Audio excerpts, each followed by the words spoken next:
Okay guys, so I'm back. Quick swap out. So this is what it looks like now. This is actually a second layer. Now this is the thick thermal tech wrap. You get it from Summit Racing right here. And now instead of just the thin stuff, I have the same stuff here. So I think with this wrap here and here, it's going to get my IATs where I want to be. So the project for next week before I data log is pull this airbox from Volant out.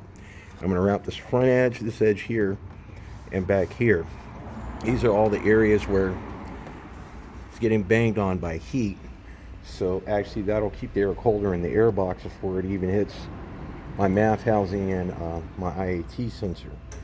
Okay, so name of the game is, yeah, you can tune it, but if you don't look at your ECTs right here, your radiator, if you put a thermostat in, I already got a Lincoln filtered thermostat in mine down here. Some things you need to look at as far as your tune goes. So if you're pulling timing, that's what you need to look at. Coolant temperature, your intake temperature, and if you're logging, look at your KR, your knock. And if you're knocking, then you might want to check certain things. If you have a tune in it, I guess standard practice, use the TR6s. That's what I just put in here now.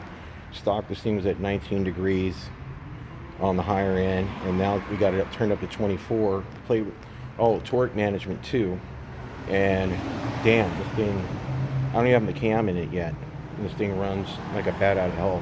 I can't wait to get the heads cut and put the cam in it here shortly. But anyways, burn rubber, not your soul. Just a few things to look out when your car is tuned, and if you're pulling timing, look at those things that I just addressed. Kenneth Reedus Whitfield, I'm out of here. See you guys next week.